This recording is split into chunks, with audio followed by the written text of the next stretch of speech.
और आइए विस्तार से खबरों का रुख करेंगे। पहले खबर राजस्थान से है, जहां जयपुर में मंदिर में चाकूबाजी हो गई। चाकू लगने से आरएसएस कार्यकर्ता समेत 8 लोग घायल हो गए। घायलों का फिलहाल इलाज चल रहा है अस्पताल में।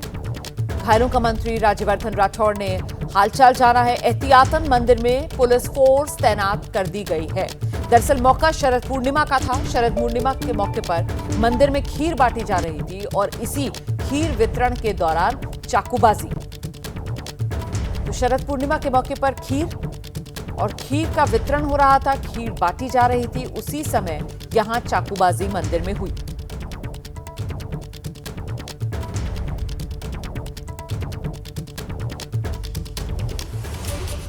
दरअसल जयपुर के शिव मंदिर में चाकूबाजी से हड़कंप मच गया।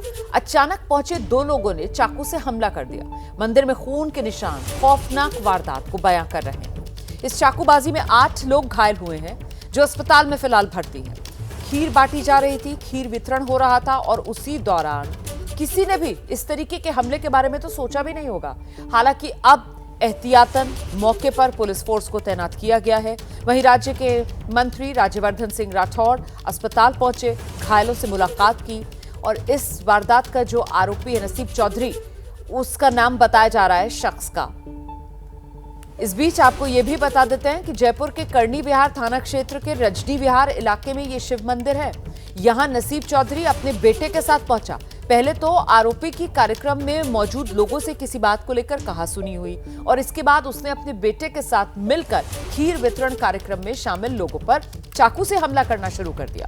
एबीपी न्यूज संवाददाता मनीष शर्मा मौके पर पहुंचे, वारदात के चश्मदीद से खास बातचीत की। देखिए रिपोर्ट। जयपुर का करनी विहार थाना क्षेत्र और इस मंदिर में इतना कुछ घट गया जो ये कहा जा सकता है कि जयपुर में कानून व्यवस्था की स्थिति को लेकर कई सवालिया निशान खड़े हो गए। ये एक शिव मंदिर है और यहाँ पर जागरण और शरद पूर्णिमा के प्रसादी वितरण का कार्यक्रम चल रहा था।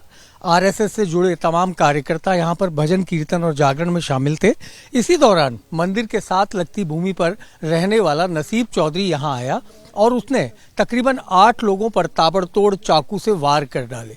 ये 8 लोग गंभीर रूप से घायल हैं और जयपुर के सवाई मानसिंह अस्पताल में इनका इलाज चल रहा है। दरअसल ये पूरा का पूरा मामला जमीन विवाद से जुड़ा हुआ है। नसीब चौधरी जिसका ये मकान है, उसका ये दावा है कि वो इस मंदिर की जमीन पर मालिकाना हक रखता है और ऐसे में उसने एक कमरा भी यहाँ बना रखा है और साथ ही साथ मंदिर के साथ लगती हुई भूमि पर आने जाने के लिए उसने एक रास्ता भी खोल रखा है। ये खीर है जो शरद पूर्णिमा के अवसर पर भक्तों को बांटी जानी थी, लेकिन बताते हैं कि नसीब चौधरी और उसका बेटा यहाँ आए और ठोकर मारकर इस खीर को भी गिरा दिया। घायलों में जो एक व्यक्ति घायल है, उनके बेटे इस वक्त मेरे साथ हैं। आपका नाम बताइए। विशाल यादव। विशाल, क्या हुआ था? आप थे यहाँ? हाँ, मैं यहाँ पर था। 5 मिनट बाद में जस्ट में आ गया था। यहाँ पर ये खीर का प्रोग्राम शरद पूर्णिमा का आरएसएस का कार्यक्रम है। ये हमारी रजनी विहार बस्ती आरएसएस की दृष्टि से। तो यहाँ पर पिताजी और स्वयंसेवक यहाँ पर बैठे बैठे भजन कर रहे थे। ये खीर बन रही थी। जितने में ये नसीम चौधरी, इसका बेटा, इसकी पत्नी ये आए और सीधा गालियाँ देते हुए इसके लात मारी। ये खीर ढोल दी। इसके बाद में सीधे वहाँ गए। पिताजियों ने बोला कि आप ऐसे गाली गलौज क्यों कर रहे हो, क्या बात हो गई भाई साहब? वो भाई साहब भी कर रहे थे, भाई क्या बात हो गई भाई साहब? इतने उसने ताव देखा ना, सीधे उन्होंने चाकू को अपना शुरू किया। उसने चाकू फंसा रखा था यहाँ पर और 3 से 3.5 इंच के घाव लगे हैं। तो जो भी सामने आया, छाती पे, पीठ पे, मेरे पिताजी की पीठ पे, यहाँ पर बगल में और छाती पे, यहाँ पर 3 घाव लगे, जिसमें से 3 तो ट्रॉमा में वर्तमान में भर्ती है और 3 ओटी में भर्ती है और 4 स्वयंसेवकों को प्राथमिक उपचार के बाद में लिया है। ये बताओ क्या बैकग्राउंड क्या है इस व्यक्ति का, नसीम चौधरी? भाई साहब, इसके बैकग्राउंड के बारे में ये बताया जाता है कि ये हिस्ट्री सीटर बताया, बहुत बड़ा पहलवान बताया, यहाँ पर दादागिरी करता है। इस दादागिरी के दम पे इसने जो हमारी मंदिर की जो भूमि है, इसके ऊपर भी आप देख लो, आप कमरा बना रखा है, इसने अतिक्रमण कर रखा है, इसके अंदर गेट खोल रखा है ना। और यहाँ पर पंडितों को, यहाँ पर जय श्री राम का नारा कोई बोल दे तो उससे लड़ लेता है। यहाँ के पंडित जी को झालर बजाने पर, ढोलक बजाने के लिए मना कर रखा है अच्छा, बताइए, जब उसने चाकू से वार किया तो यहाँ तो काफी संख्या में लोग थे। यहाँ पर सिर्फ 8-10 थे जो बुजुर्ग थे। मेरे पिताजी 70 साल के हैं, बाकी के क्या नाम है 2-3 बस जवान कार्यकर्ता थे जो नियत थे और बैठे बैठे भजन कर रहे थे। बाकी के जो कार्यकर्ता थे वो पास में मैदान है, वहाँ पर कबड्डी खेल रहे थे। तो उसने तो आओ देखा ना था, सीधा उसने हमला कर दिया। ये सीधे गिरते गए और वो हमला करता गया और उसकी जो पत्नी, उसने लट से सिर पे वार किए। तो दरअसल ये जो हुआ है जयपुर में, ये चाकूबाजी का मामला मंदिर में, इसके पीछे जो वजह है वो जमीन विवाद बताया जा रहा है। स्थानीय लोगों का आरोप यह है कि नसीब चौधरी नाम के शख्स ने मंदिर की जमीन पर कब्जा कर रखा है। इसी विवाद में नसीब चौधरी ने अपने बेटे के साथ मिलकर खीर वितरण कार्यक्रम में लोगों पर चाकू से हमला किया, जिसके बाद गुस्साए लोगों ने नसीब के घर के बाहर तोड़फोड़ की है। पुलिस ने नसीब और उसके बेटे को गिरफ्तार कर लिया है।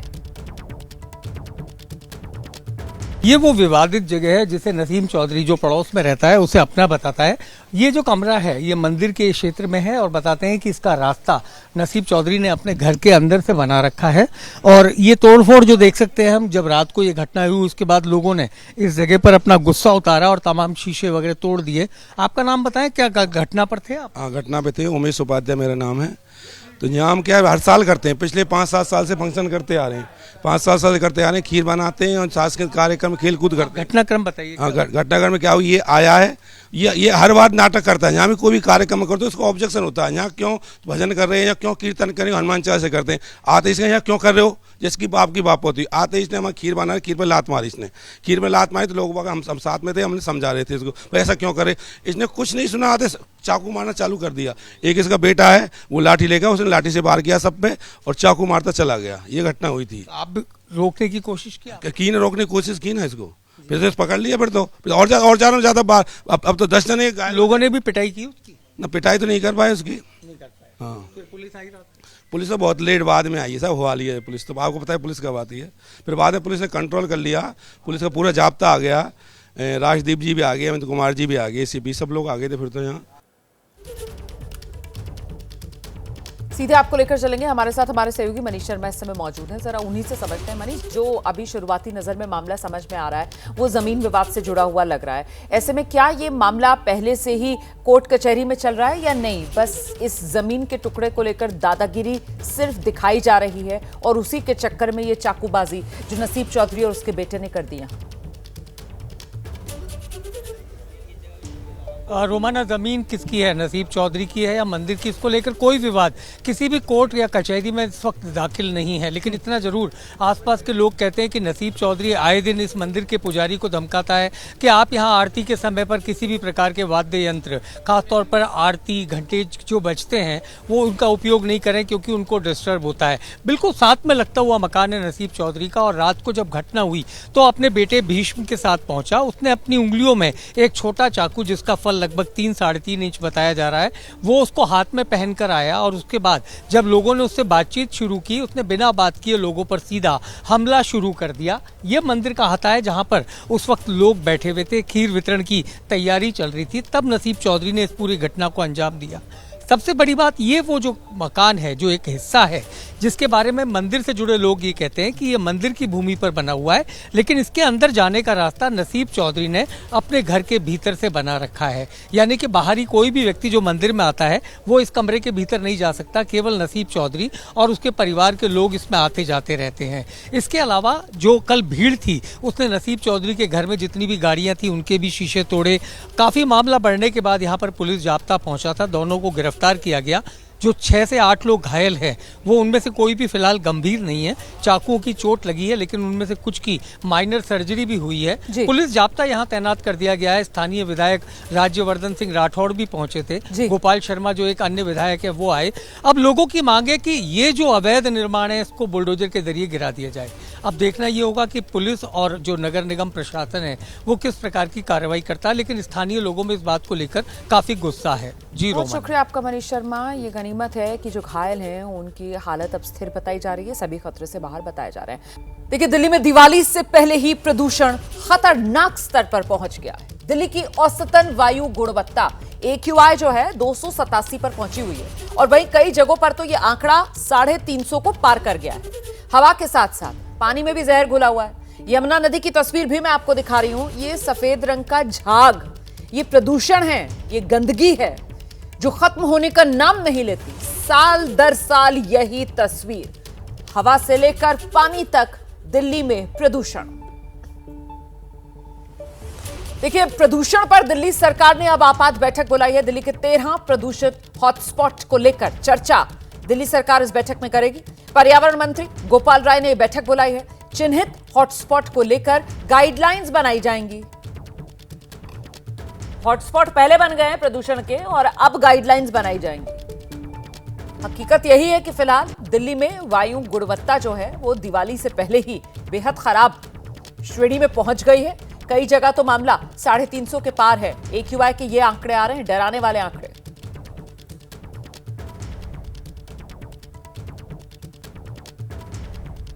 पर्यावरण मंत्री ने बैठक बुलाई है। दिल्ली में हवा के साथ साथ यमुना का पानी भी दूषित। दिल्ली की यमुना घाटों में झाग की सफेद चादर, नदी में ऊपर तक ये झाग आ चुका है। सफेद रंग का ये झाग जो तस्वीरों में भी आप देख रहे थे, और ऊपर तो सफेद झाग है लेकिन नीचे पानी जो है वो गंदा पानी, काला पानी।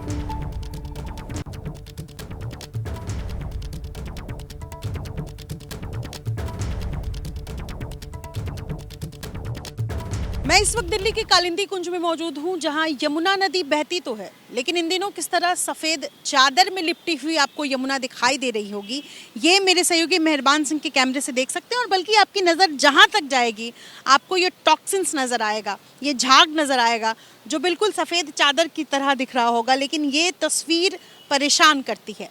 दिल्ली में विशेष तौर पर यमुना नदी जिस इलाके से बहती है, इंडस्ट्रीज, फैक्ट्रीज की गंदगी किस तरीके से इसके ऊपर झाग बना रहा है, देखिए बल्कि लेयर पर लेयर बनता जा रहा है।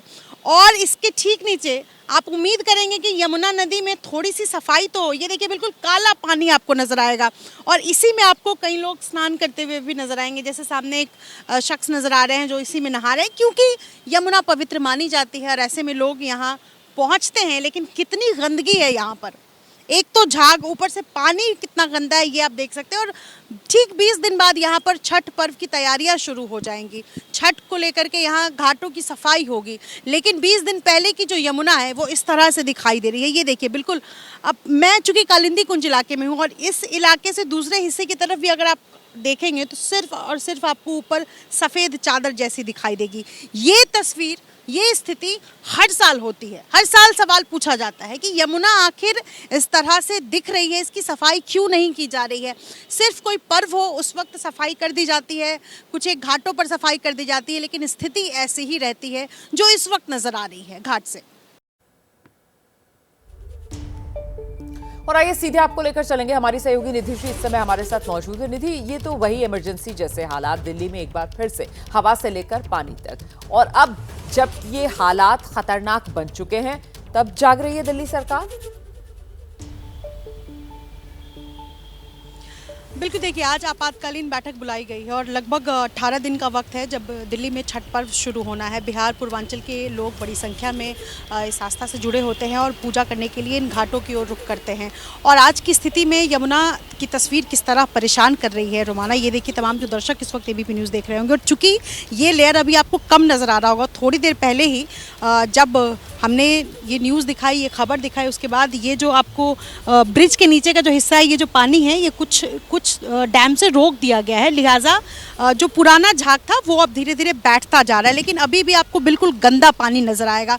इसमें लोग नहाने के लिए आते हैं, कई लोग ऐसे हैं जो हर दिन आते हैं यहाँ नहाने के लिए। तो सिर्फ छठ पर्व में इसकी सफाई की जाए ऐसा नहीं होना चाहिए। और ये स्थिति अगर मैं इसके नीचे उतर करके जाऊँ, ये इस पूरे इलाके में बिल्कुल पानी काई जमा हुआ है, गंदा पानी। लेकिन ये आपको देखिए कई गोताखोर नज़र आएंगे इसी यमुना में। और ये स्थिति मतलब मैं कहीं भी यहाँ देख नहीं पा रही हूँ जहाँ थोड़ी सी साफ दिखाई दे यमुना।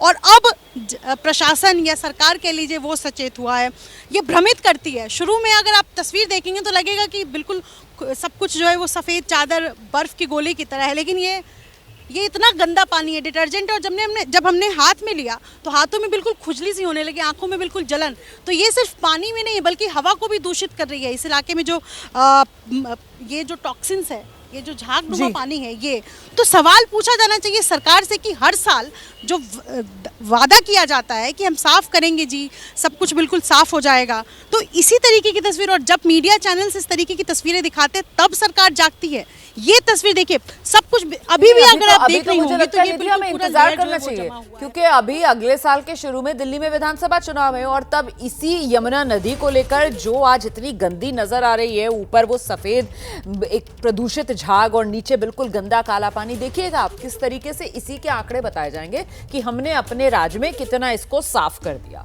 दिल्ली में प्रदूषण को लेकर अब राजनीति तेज हो गई है। 10 साल में आम आदमी पार्टी सरकार ने कुछ नहीं किया, बीजेपी ये कह रही है। दिल्ली में नदी से लेकर हवा तक में प्रदूषण ही प्रदूषण। बीजेपी की तरफ से ये कहकर आम आदमी पार्टी को कटघरे में खड़ा किया जा रहा है और आम आदमी पार्टी का जवाब ये है कि बीजेपी के नेता नौटंकी करते हैं। बीजेपी प्रदूषण बढ़ाने वाली पार्टी है। यूपी की डीजल बसों से दिल्ली में प्रदूषण बढ़ रहा है। लीजिए, आम आदमी पार्टी की तरफ से कहा जा रहा है दिल्ली में प्रदूषण जो है वो उत्तर प्रदेश में जो डीजल बसें चल रही हैं उससे बढ़ रहा है। अभी तक तो मामला पराली तक ही सीमित था, लेकिन अब बात उत्तर प्रदेश की डीजल बसों तक आ गई है। दिल्ली में प्रदूषण बढ़ाने की वजह बताई जा रही है। भाजपा की सरकारें तो सो रही हैं, हम कम से कम सक्रिय होकर के प्रयास तो कर रहे हैं। विपरीत मौसम में भी कैसे ज्यादा से ज्यादा प्रदूषण का प्रभाव कम हो, इसके लिए दिल्ली सरकार सबसे ज्यादा सक्रियता के साथ काम कर रही है। भारतीय जनता पार्टी के नेताओं से कहना है मेरा, नौटंकी करना बंद करो। दिल्ली में 2000 हम इलेक्ट्रिक बसें चलाते हैं, हरियाणा और यूपी में कितनी चलाते हो? सारा आनंद विहार आज धुआं धुआं हाड़ा पड़ा है। सारे उत्तर प्रदेश से डीजल की बसें BS3 BS4 की बसें आ रही हैं। ये जो भारतीय जनता पार्टी प्रदूषण फैलाने वाली पार्टी है, आम आदमी पार्टी प्रदूषण घटाने वाली पार्टी है। दिल्ली में जो सरकार पिछले 10 साल से है अरविंद केजरीवाल जी की, इनकी नीयत है ही नहीं कि पोल्यूशन को दूर किया जाए, दिल्ली के लोगों को जीवन दिया जाए। दिल्ली का जीना दूभर है, सांसें फूल रही हैं। अभी तो शुरुआत ही है, अभी देखिए आगे क्या क्या होगा। किसी तरह ये 4-5 महीना दिल्ली बचे, 4 महीना बाद चुनाव है। मैं तो दिल्ली से लगातार प्रार्थना कर रहा हूं एक बार बीजेपी को मौका मिले जिससे दिल्ली को हम दिल्ली बना सकें। एयर पोल्यूशन के बारे में सरकार नहीं सोचती, भ्रष्टाचारियों पर रोक लगाने के बारे में सरकार नहीं सोचती। लगातार पिछले 10 सालों से जिस तरीके से दिल्ली के अंदर भ्रष्टाचार बढ़ा है आम आदमी पार्टी में, उसी तरीके से दिल्ली में एयर पोल्यूशन बढ़ता जा रहा है। यमुना को लेकर केजरीवाल जी बड़े बड़े बयान देते थे कि मेरे को 5 साल दीजिए, मैं यमुना में सफाई करके डुबकी मारूंगा। डुबकी मारना तो दूर, अब यमुना के 1 किलोमीटर आसपास भी नहीं जा सकते, इतनी बुरी हालत है। भारतीय जनता पार्टी और आम आदमी पार्टी मिलकर दोनों दिल्ली को बदतर हालत में लेके आ चुके हैं और शर्म आती है कि ये दिल्ली वो है जो हरियाली की दिल्ली होती थी, खुशी की दिल्ली होती थी। आज दिल्ली का मतलब है शराब के ठेके, भ्रष्टाचार और भारतीय जनता पार्टी की आपस में लड़ाई। और आइए सीधे आपको लेकर चलेंगे, हमारी सहयोगी निधि जो है वो लगातार हमारे साथ बने हुए हैं। निधि, क्यों आखिरकार सर्दी का मौसम दिल्ली के लिए दमघोटू मौसम बन जाता है, इसका जवाब कोई देता नहीं है। लेकिन क्योंकि अब आने वाले समय में दिल्ली के अंदर विधानसभा चुनाव, तो कुल मिलाकर इस बार प्रदूषण का मुद्दा हर बार उठाया जाता है, सियासी तौर पर एक दूसरे पर वार पलटवार होता है, इस बार और जोरदार अंदाज में देखने के लिए मिलेगा। जाहिर है, क्योंकि इस बार दिल्ली में विधानसभा चुनाव होने हैं और लगातार बीजेपी को एक मुद्दा चाहिए कि जिसको लेकर के आम आदमी पार्टी सरकार को घेर सके, और ऐसे में इससे अच्छा मुद्दा मुझे लगता नहीं है कि मिल सकता है। ये बिल्कुल झागनुमा पानी और ऊपर से दमघोटू यहाँ की हवा दिल्ली की, और दोनों ही यहाँ पर साल दर साल मैं कहूँगी कि बढ़ते जा रहा है। वादे और दावे ज़रूर किए जा रहे हैं कि हमने कुछ बेहतर किए हैं, उपाय जो है वो हमने खड़ी किए हैं दिल्ली की बेहतरी के लिए, लेकिन इसी तरीके की तस्वीर नज़र आती है। और विशेष तौर पर यमुना नदी, जहां टॉक्सिन्स न सिर्फ इंडस्ट्रीज से आता है, आसपास में चूँकि स्लम एरियाज़ और वहां से भी डिटर्जेंट और जो हाउस होल्ड से जो टॉक्सिन्स आता है वो भी इसी यमुना में जाकर के मिलता है, और उसके बाद दिल्ली की स्थिति कुछ ऐसी हो जाती है। और मैं आपको दिखाऊं रोमाना कि किस तरह का पानी है, चूँकि यहाँ पर मुझे नाव नज़र नहीं आ रहा है, वरना मैं नाव से और आगे चल करके उस हिस्से की तरफ की तस्वीरें भी दिखाती। लेकिन ये देखिए ज़रा घाट, और ये झाग है। अब ये झाग थोड़ी देर में हाथों में इचिंग पैदा करता है। ये इस तरीके की तस्वीर इस पूरे इलाके में नज़र आएगा।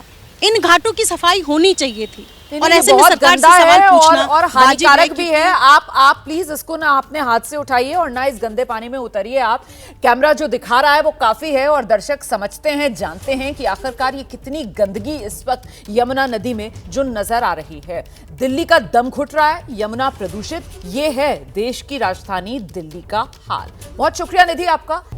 मध्य प्रदेश से इस वक्त की खबर मिल रही है। उज्जैन में अतिक्रमण पर बुलडोजर चल रहा है। उज्जैन के जूना सोमवारिया इलाके में बुलडोजर वाला एक्शन, बुलडोजर की कार्रवाई देखने के लिए मिल रही है। दरअसल जो जानकारी मिल रही है, कुल 90 मकान और दुकान जिन पर बुलडोजर वाला ये एक्शन, नगर निगम की जमीन पर अतिक्रमण का आरोप है और उसी अतिक्रमण को हटाने का काम इस वक्त बुलडोजर करता हुआ नजर आ रहा है। तो मध्य प्रदेश के उज्जैन की ये तस्वीरें आपके सामने। नगर निगम यहां पर अतिक्रमण हटाते हुए, नगर निगम की जमीन पर ही अवैध तरीके से ये मकान बना लिए गए थे, दुकानें बना ली गई थी, नगर निगम की जमीन को कब्जा लिया गया था और उसी कब्जे को हटाता हुआ, मुक्त कराता हुआ जमीन को नगर निगम का बुलडोजर वाला ये एक्शन उज्जैन के जूना सोमवारिया ये इलाका है और यहां पर बुलडोजर वाली कार्रवाई हो रही है।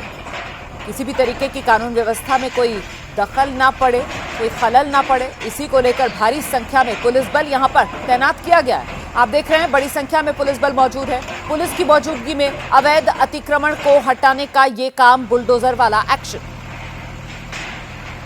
मुख्यमंत्री डॉक्टर मोहन यादव के गृहनगर उज्जैन में अतिक्रमण हटाओ मुहिम शुरू हो गई है। इस मुहिम के तहत देखिए आप यहाँ पर मकानों को हटाने की कार्रवाई शुरू हो गई है। लगभग 70 से ज्यादा मकान और गोदाम ऐसे हैं जो अवैध रूप से यहाँ पर बस गए थे। नगर निगम की टीम इन्हें हटाने की पूरी कार्रवाई शुरू कर चुकी है। कितने मकानों को हटाया जाए? ये 30-40 एक मकान है यहाँ पर जो अवैध सिंहस्थ भूमि पर है, ये जिसकी जिला प्रशासन और पुलिस द्वारा और निगम आयुक्त द्वारा कार्रवाई यहाँ पर की जा रही है। ये बताएं, आपके गोदाम भी कुछ बने हुए थे जहाँ पर व्यवसायिक कार्य किया जाता था? यहाँ पर जो व्यवसायिक कार्य किया जा रहा था गोदाम भी हटाने यानी कार्रवाई की जा रही है। जब भी अतिक्रमण हटता है लोगों को काफी नुकसान पहुंचता है। आप देखिए यहाँ पर लोग किस तरीके से बदहवास है, परेशान है, बेहोश तक हो चुके हैं। देखिए आप यहाँ पर लोगों की हालत कितनी खराब है। तो ये सारे दस्तावेज थे आपके पास? दस्तावेज है सारे, फिर दिखा दिए थे आपने? दिखा दिए थे, फिर भी तोड़ रहा है? फिर भी तोड़ रहे हैं। भारी पुलिस बल तैनात है। लोगों का ऐसा मानना है, कहना है कि उनके पास काफी दस्तावेज थे, लेकिन बावजूद इसके कार्रवाई शुरू कर दी गई। ये बताएं सर, कितने मकानों को तोड़ा जा रहा है आज? लगभग 50 से 60 मकान है। सिंहस्थ आरक्षित भूमि पर ये कार्रवाई की जा रही है। अच्छा, ये बताएं आपके जो इनकी रजिस्ट्रियां वगैरह कुछ दस्तावेज थे इनके पास? यहाँ पे कोई नहीं, कुछ दस्तावेज। अच्छा, सिंहस्थ आरक्षित भूमि है, यहाँ पे कोई रजिस्ट्री नहीं होती। अच्छा, दूसरी बात है कि गवर्नमेंट लैंड थी या प्राइवेट लैंड थी? शासकीय भूमि थी, सिंहस्थ की। सिंहस्थ आरक्षित। कितने समय में ये जो अवैध बस्ती का निर्माण हुआ था? ये पिछले 2-3 साल से कंटिन्यू नोटिस दिए जा रहे थे, हटाए भी गए थे, लेकिन फिर से अब ये सिंहस्थ के लिए फिर से कार्रवाई चालू की गई। और अब रुख करेंगे महाराष्ट्र का। बाबा सिद्दीकी हत्या मामले में एक बड़ा खुलासा हो रहा है। बाबा सिद्दीकी की सुरक्षा में 2 गार्ड तैनात थे और हत्या के दिन भी बाबा सिद्दीकी के साथ दोनों गार्ड मौजूद थे। हत्याकांड से ठीक पहले एक सुरक्षा गार्ड कहीं चला गया। जब बाबा सिद्दीकी पर गोली चली तो सिर्फ एक ही सुरक्षा गार्ड बाबा सिद्दीकी के साथ मौजूद था। जो सिक्योरिटी गार्ड साथ में मौजूद था उसने जवाबी फायरिंग नहीं की। सिक्योरिटी गार्ड का दावा है कि उसकी आंख में मिर्ची चली गई थी। सिक्योरिटी गार्ड कुछ क्यों नहीं कर पाया? इस मामले पर पुलिस दोनों सुरक्षा गार्ड से पूछताछ भी करेगी।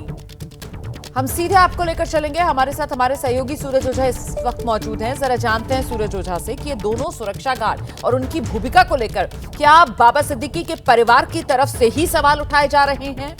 सूरज, देखिए जिशान सिद्दीकी ये जानना चाहते हैं आखिर ऐसा क्या हुआ था कि सुरक्षा रक्षकों ने उनके सामने ही उनके पिता पर गोली चली और वो कुछ कर नहीं पाए, जिसके बाद अब मुंबई पुलिस तीनों ही जो सिक्योरिटी गार्ड्स हैं उनके डिटेल्स में स्टेटमेंट रिकॉर्ड करेगी और जानने की कोशिश करेगी कि आखिर क्या वजह रही थी कि उनकी ड्यूटी का शेड्यूल क्या होता है कि आखिर जब 2 सिक्योरिटी गार्ड थे उसमें से एक सिक्योरिटी गार्ड 8:30 बजे निकल गया, तो वहीं पर जो दूसरा सिक्योरिटी गार्ड है वो बचा नहीं पाया, उसकी तरफ से रिटेलिएशन नहीं हुआ, क्योंकि पहले ही उस सिक्योरिटी गार्ड ने ये बता दिया है कि उसके हाथ में मिर्च जैसा कुछ चला गया था, इस वजह से वो कुछ रिटेलिएट नहीं कर पाया। लेकिन फिर भी मुंबई पुलिस अब तीनों के डिटेल में स्टेटमेंट रिकॉर्ड करेगी। बहुत शुक्रिया आपका इस तमाम जानकारी के लिए। तो जो सिक्योरिटी गार्ड सुरक्षा में तैनात थे उनसे एक बार फिर पुलिस जो है वो पूछताछ की तैयारी